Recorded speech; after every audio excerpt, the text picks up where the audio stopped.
नाज़रीन, शाहराए कराक्रम और शाहराए रेशम में क्या फ़र्क है? क्योंकि बहुत सारे लोगों में इसका फ़र्क मालूम नहीं है।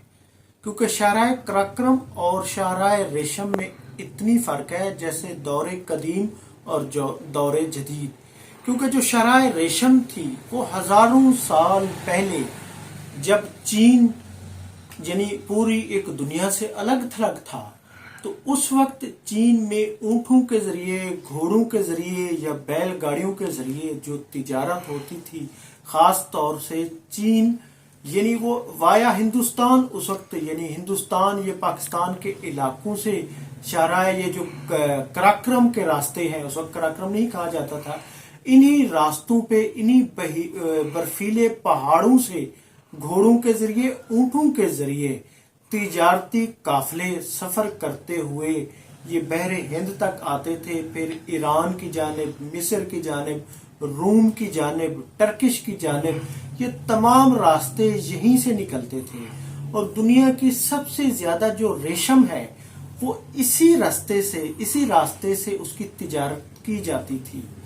तो इसको जो पहली मर्तबा शाहराए रेशम का जो नाम है वो जर्मन जोग्राफिया दान फर्डिनेंड वोन रिच्टहोफन ने 1877 में इसको शाहराए रेशम का नाम दिया था कि ये वो शाहराह है जहां सबसे ज्यादा रेशम की और फिर ऊन की तिजारत हुई है। क्योंकि ये इलाके, यहाँ इन इलाकों में सर्दी की शिद्दत बहुत ज्यादा थी और ख़ास तौर पे जब बर्फीला ये सर्दी का मौसम आता था तो नुक्ता अंजमात से यानी 50 यानी -50 तक नीचे वो गिर जाता था और इतनी शिद्दत से सर्दी पड़ती थी कि रास्ते बुलाक बंद हो जाते थे। जैसे आज भी यही कैफियत है, जब सर्दी में ख़ास तौर से दिसंबर से लेकर फरवरी मार्च तक रास्ते अमूमन बंद हो जाते हैं, तो उस दौर में भी ऐसा होता था। फिर यह है कि मई, जून, जुलाई से लेकर सितंबर तक यहाँ पे ट्रेड होती थी और ट्रेड ऊँटों के ज़रिए से होती थी,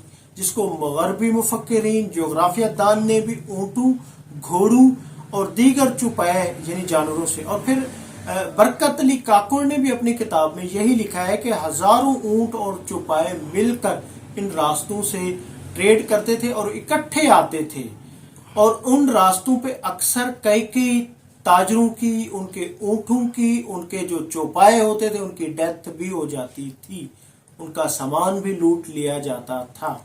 नाज़रीन, इसको इसी वजह से शाहराए रेशम कहा जाता है।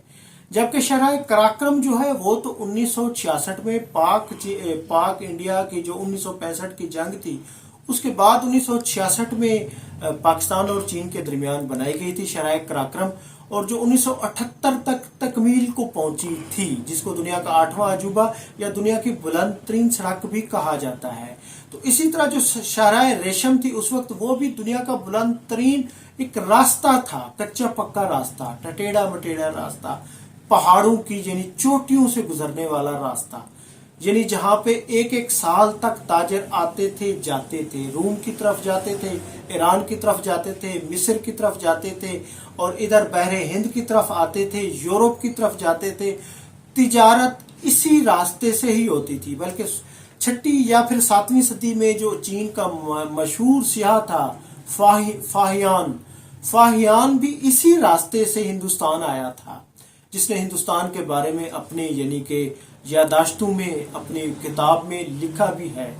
तो यही फर्क है शाहराए रेशम और शाहराए कराक्रम का। तो अहद कदीम में इसको सिल्क रूट भी इसी वजह से कहते हैं, यानी एशियाई चीन से का एशियाई कोचक और बहरे रूम से, और इसके जो टोटल रास्ते उनको कहा जाता है कि ये 8000 किलोमीटर तक के रास्ते हैं जो रूम तक, यानी कि ये रूम, ईरान, इराक यानी तक ये फैले हुए थे। तो इसीलिए इसको कहा जाता है कि ये शाहराए रेशम और फिर अब मौजूदा दौर में शाहराए कराक्रम इसको कहा जाता है। और ये दुनिया के कदीम तरीन रास्तों में से एक रास्ता है। चीन दुनिया के कदीम तरीन ममालिक में से है। ये हजूर करीम सल्लल्लाहु अलैहि वसल्लम के दौर में भी चीन मौजूद था, उससे पहले भी मौजूद था और हर दौर में यहाँ पर यानी कि बड़ी बड़ी हुकूमतें रही हैं। नाज़रीन, मैं हूँ अब्दुल रऊफ रूफी और आप देख रहे थे तारीखनामा। चैनल को सब्सक्राइब करें, वीडियो को लाइक करें। बहुत शुक्रिया, थैंक यू, अल्लाह हाफिज़।